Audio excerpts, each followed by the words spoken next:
Et tous ceux qui s'investissent dans le collectif de la fête, actuellement et précédemment, on va dire.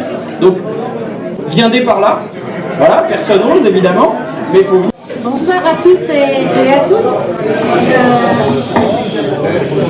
Pour moi, c'est un honneur d'être parmi vous ce soir parce que ça va faire bientôt 10 ans que je suis députée européenne et le travailleur alpin m'a accompagnée pendant ces 10 jours. J'ai accompagné le travailleur alpin, je ne sais pas dans quel sens il faut le dire, mais en tout cas, je suis très fière de ça. J'étais très heureuse d'écrire ces tribunes mensuelles. Et j'ai regardé l'histoire, si j'ai bien compris, en fait, les 90 ans du nom et pas du journal. Parce que si j'ai bien vu, avant, le travailleur alpin s'appelait le travailleur des Alpes et des Savoies. De Savoie et de l'Isère. D'accord. Bah, j'ai la mémoire qui flanche, je suis désolée. Donc je suis très heureuse d'être avec vous pour ces 90 ans. Je suis très heureuse parce qu'en ce moment c'est un moment particulier pendant lequel il faut plus que jamais défendre la presse d'opinion, non seulement l'indépendance de presse, mais la presse d'opinion. Et souvent on mélange indépendance et presse d'opinion. J'écoutais, je regardais un certain nombre de choses là, sur la présence de journalistes sur les listes européennes. Moi, je m'en fous des journalistes soit sur les listes européennes. Je pense qu'il y a eu des journalistes communistes qui ont été sur des listes européennes. La seule chose, c'est qu'il ne faut pas qu'ils nous fassent croire qu'ils sont indépendants. C'est qu'il faut qu'on sache, quand un journaliste a des idées politiques, c'est son droit, comme n'importe qui, mais qu'il ne joue pas le coup d'indépendance et qu'il nous fasse du macronisme à longueur d'éditorial sans que cela se sache, sans qu'il se soit marqué. Et quand j'entends, pour ne pas le citer, Bernard Guetta, que j'ai apprécié il y a de très nombreuses années, mais vraiment il y a très très longtemps, nous dire qu'il va continuer d'être journaliste et député européen, ça me laisse un peu sans voix. Ça veut dire d'abord qu'il n'a pas l'intention de faire son boulot de député européen, surtout qu'il prévoit de faire un tour du monde, et en plus, ça ne sera pas un journaliste indépendant. Donc faut qu'il choisisse entre un certain nombre de choses. Comme j'ai le micro, je voulais vous en profiter pour vous dire un grand merci. Pour dire un grand merci à tous ceux, à toutes celles qui m'ont accompagné au cours de ces 10 ans. Je crois que la plupart d'entre vous savent que j'ai décidé, j'ai choisi de ne pas me représenter. J'ai expliqué pourquoi dans le travailleur alpin du mois de janvier. Sachez que c'est pas un regret, c'est vraiment un choix personnel de ma part. J'ai trouvé que ce mandat était un mandat fabuleux, grâce à vous notamment, parce que je pense qu'un mandat, fut-il un mandat aussi éloigné, semble-t-il, que celui de parlementaire européen, c'est en permanence de l'échange avec les militants, les militantes, avec les citoyens et les citoyennes. Donc si je suis ce que je suis aujourd'hui, c'est grâce à vous, grâce au travail qu'on a pu accomplir ensemble. Et donc, je vous dis encore une fois un très très grand merci, parce que ces 10 ans n'auraient pas été les mêmes sans vous, et notamment sans les militants de Grenoble et de l'Isère. C'est vrai que je suis venue assez souvent à Grenoble et dans l'Isère, et je suis très contente de ça. Et j'espère que je pourrai continuer d'accompagner le travailleur alpin. Je serai à la fête du TA au mois de juin, encore une fois. Je suis députée jusqu'au 30 juin. Donc je serai encore avec vous comme députée européenne le 30 juin.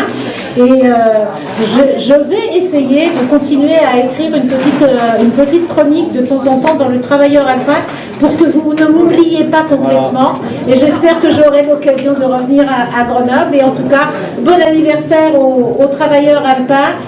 Continuez. On a besoin de vos énergies dans la période actuelle. Et je crois que Yann Brossard et tous les autres ont besoin que vous continuiez à travailler pour que nous continuions d'y avoir des députés communistes au Parlement européen et des députés communistes français notamment. Bonsoir à toutes et à tous.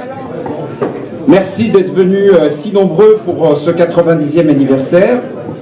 Ça fait quelques mois maintenant qu'on y travaille avec toute l'équipe, encadrée par Max Blanchard et Michel Ternet, qui sont ici. Voilà, donc moi je suis chargé de la partie historique dans l'ouvrage qui va vous être dévoilé sous très peu. Je sens que vous trépignez d'impatience, mais ça va venir, ça va venir. Donc, je ne vais pas vous refaire ici en 10 minutes, à peine 10 minutes, l'histoire des 90 ans de la fête du théâtre. Ça serait complètement idiot, parce que, je vais louper plein de choses, et deux, vous trouverez tout ça écrit dans le numéro spécial. Non, je veux simplement vous dire un peu comment j'ai travaillé, parce que ça n'a pas été évident. Il n'y a pas beaucoup d'archives d'histoire de la fête. Heureusement, il y a le journal, il y a les archives du journal, aux archives départementales de la Drôme, parce que c'est là qu'il a commencé à être rédigé, par Paul Biya notamment, aux archives départementales de l'Isère, à la Fédération, et aussi grâce aux militantes et aux militants qui ont gardé par devers eux un certain nombre de documents. Je vous invite d'ailleurs à continuer cette grande collecte, pour reprendre un terme emprunté aux archives, au monde des archives, pour réunir, autant que faire se peut, le maximum de documents, parce que je pense qu'un parti comme le Parti communiste, qui a maintenant une longue existence, s'ancre aussi dans un passé, et c'est aussi par ce passé, c'est aussi par ces documents qu'on crée une mémoire, qu'on a une mémoire, et c'est extrêmement important, surtout par les temps qui courent. En gros, l'histoire de la fête du travailleur alpin, c'est cinq temps. Le premier temps, c'est le temps des débuts, le temps un peu difficile des débuts. C'est François Campiglia, c'est Paul Biya qui tente d'organiser quelque chose, un peu comme ça se fait pour la fête de l'humanité, un peu comme le parti en a fait pour toutes ces sections partout en France, des fêtes éponymes de journaux. Donc le travailleur alpin ne fait pas exception. Le Parti communiste dans l'Isère, aux élections législatives de 1936, c'est 7%. Après cette période un peu chaotique, qui verra quand même la fête du travailleur alpin en 1936, qui a été un événement important, du Front populaire, c'est la guerre. Et en 1945, la nouvelle fête, là, la donne change. On est en plein centre de Grenoble. Le parti fait 27% aux élections législatives de 1945. Donc tout est plus grand. Il y a plus de stands, il y a plus de monde, les meetings et les personnalités politiques sont plus nombreuses. Donc on atteint une autre dimension, on atteint un autre régime. Le temps de la période qui suit, le temps de la période de 70-83, c'est le temps de l'apothéose. Je pense que beaucoup d'entre vous s'en souviennent encore ici. C'est Bachelard, pas Bachelard d'abord, puis ensuite l'Esplanade, et puis surtout Uriage. Uriage avec sa météo assez aléatoire, la boue. Mais Uriage, c'est aussi les vachettes, c'est aussi tout un tas de vedettes qui sont venues. Julien Clerc, Mort Schumann, etc., etc. J'en passe. Jodassin. Vous retrouverez toutes les photos dans le journal. Bon, après 83, c'est une période un peu plus compliquée parce que c'est la fin du programme commun. C'est un certain nombre de revers électoraux, notamment les législatives de 81, puis en 84. Donc, un certain flottement, mais les militants ne se démotivent pas pour autant. La fête continue à exister. Elle est maintenant au parc de la Poya à Fontaine, où elle est toujours en ce moment. Et puis, en 95, on remet l'ouvrage sur le métier et on se dit, bon, il faut faire avec les moyens du bord. Alors il y a un collectif qui se crée, il y a un certain nombre d'entre vous qui sont encore dans ce collectif, et on va s'acheminer vers la fête telle qu'elle existe aujourd'hui.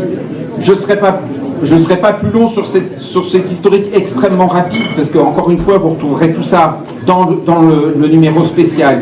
Je voudrais terminer avec vous sur quoi j'ai terminé dans mon article. 3 choses. Cette fête, elle est absolument indissociable du journal dont elle porte le nom. Il n'y a pas de fête sans journal, et je dirais même qu'il n'y a pas de journal sans fête. c'est quelque chose, c'est un vieux couple. C'est un vieux couple. Et on se demande ce qui se passerait s'il y en a un des deux qui disparaît. Le deuxième point, c'est que, en fait, cette fête, en discutant avec beaucoup d'entre vous, elle a généré beaucoup d'affects. Beaucoup d'affects. C'est des souvenirs de gamins, c'est des souvenirs de militants. C'est tout un tas de choses qui font que, comme disait Bernard Ferrari tout à l'heure, quand on vient à la fête, on n'en sort pas indemne. On est marqué par quelque chose, on est marqué par un esprit de camaraderie. Et c'est ce qui a fait, c'est un des ressorts qui a fait le succès et qui fait toujours le succès de cette fête.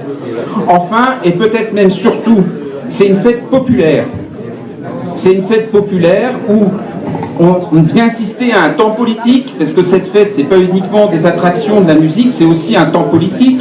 C'est un temps important pour le parti, évidemment, pour faire rentrer des sous, mais c'est un temps aussi pour se montrer aux autres et pour se montrer à soi-même qu'on est encore capable de militer et de faire des choses.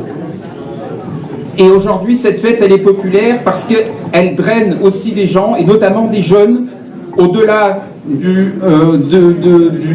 cercle des militants communistes. Et c'est aussi ce qui fait son ressort, c'est-à-dire que au-delà du temps politique, il y a le temps festif, et ce temps festif, il alimente le temps politique, et le temps politique alimente le temps festif. Donc, cette fête, elle a aujourd'hui 90 ans, elle en aura peut-être encore 90 ou 100 à venir, seul l'avenir le dira. Et voilà, écoutez, je ne serai pas plus long. Encore une fois, j'ai été très heureux de participer avec l'ensemble de l'équipe à la rédaction de ce numéro. Je vous appelle encore une fois à verser vos archives. Il y a un fonds aux archives départementales qui est dédié au Parti communiste suite au changement, au déménagement et à la reconstruction du local ici. On a fait un versement des archives aux archives départementales. Ce fonds ne demande qu'à être enrichi. Encore une fois, je pense que les archives et la constitution des documents pour construire l'histoire, ça fait partie intrinsèquement de la vie d'un mouvement politique comme le Parti communiste français et notamment de la Fédération de l'Isère. Je vous remercie. Je suis ici ce soir parce que nous sommes attachés à une histoire commune. Parce que nous sommes humanistes et pour certains parce que nous sommes communistes. Cette histoire, cette longue histoire, 90 ans, nous voudrions qu'elle dure encore 90 ans de plus, au moins. Ce soir, nous fêtons un numéro exceptionnel du Travailleur alpin. Un numéro qui reflète l'histoire des communistes, l'histoire de notre département, l'histoire des Isérois. Et si aujourd'hui nous pouvons fêter les 90 ans de notre journal et de notre fête, c'est parce que ce sont les militants du Parti communiste qui, depuis tout ce temps, le font, le conçoivent et le veulent. Sans cet esprit, cette volonté, il y a longtemps que nous aurions disparu, comme toutes les autres fêtes. C'est ça le secret de cette extraordinaire longévité, et on s'en est particulièrement rendu compte à la réalisation de ce numéro spécial des 90 ans. Ce numéro, il existe parce qu'un militant communiste, Michel Pernet, l'a imaginé alors que tout lui disait « ce n'est pas le moment ». Il existe parce qu'un militant communiste, Philippe Marchal, a travaillé 2 mois sur sa conception graphique. Il existe parce qu'une militante communiste, Pascale Bois, en a fait la correction, bien que ça n'a pas été au meilleur moment pour elle. Il existe parce que les militants communistes ont fouillé dans leurs cartons et leurs mémoires. Merci Colette pour les photos et la vidéo de 1976 que vous allez voir dans le clip tout à l'heure. Merci Pierre pour les équipes gagnantes des colis musclés de 1972. Nous avons gagné un visite, hein. Voilà, c'est ça. Merci Charles pour le Travailleur de Savoie de 1922. Merci Maggie pour la photo du four de Nerpic. Merci Féfé pour la plus ancienne photo retrouvée datant de 1933. Et merci aussi à tous les autres que je ne peux pas citer. Ce travail militant, s'il avait dû être fait par des professionnels, il aurait coûté 30 000 € hors impression. Et avec une boîte de com, ce numéro n'aurait jamais été ce qu'il est ce soir. Je salue aussi tous ceux qui écrivent régulièrement dans nos colonnes. dont Marie-Christine qui a parlé tout à l'heure, qui nous a fait l'amitié d'être avec nous, mais aussi tous ceux qui écrivent, qui ont écrit et qui écriront pour le théâtre. Enfin, pour finir, le dernier, mais pas le moindre, celui qui a porté ce projet à bout de bras, celui grâce à qui nous sommes réunis si nombreux ce soir, celui qui est un exemple vivant du militantisme tel que nous le concevons, celui qui est sûrement en train de me détester de parler autant de lui, Michel Pernet. C'est inlassablement que tout au long de l'année, il fait ce même travail pour le mensuel et pour le site. Il est à l'origine du projet, il en est la cheville ouvrière, il en est l'inlassable défenseur et promoteur, il est comme nous tous, toujours dans l'urgence et débordé de travail, mais sa vision, son engagement lui permettent de toujours avoir un coup d'avance et lui permettre d'être à la hauteur de ce numéro, c'est-à-dire extraordinaire. Extraordinaire. Ils n'en ont pas toujours conscience, j'espère que ça ne sera plus le cas après ce soir, et il faut qu'ils continuent. Pas pour eux, pas pour nous, mais pour tous ceux qui n'ont pas les moyens de se faire entendre et qui trouvent dans nos pages un moyen de le faire. Ce numéro permet de découvrir les militants d'aujourd'hui, de lire les témoignages des militants d'hier. Ce numéro, c'est notre mémoire collective.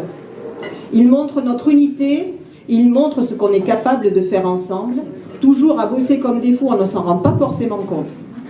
Ce numéro, c'est l'occasion de lever le nez et d'en prendre conscience. Et de prendre surtout conscience que personne d'autre n'en est capable. L'humanité, le travailleur alpin, c'est quand même de sacrés beaux titres. Des titres qui reflètent nos valeurs, les valeurs que nous défendons, ce que nous sommes. Tout a été dit sur l'importance d'une presse indépendante. Je ne vais pas vous redire qu'il faut vous abonner pour que cette presse indépendante vive. Ce que je voudrais vous dire, c'est j'ai envie que la presse indépendante vive. J'ai envie que vive un outil exceptionnel qui nous appartient ici, en Isère, ce bel outil des communistes, le travailleur alpin. Qu'il soit le plus longtemps possible le moyen pour nous d'aller vers les autres, d'aller porter notre différence, notre discours, nos valeurs auprès des gens. Et pour le faire, oui, ça passe par l'abonnement, ça passe par la diffusion, ça passe surtout par cette envie que je n'en doute pas, vous partagez avec moi. Alors voilà. Le voilà, et maintenant, il va falloir le vendre. Tout de suite, je vais vous inviter à vous retourner pour découvrir le clip de lancement du journal, et puis je vous dirai quelques mots encore après.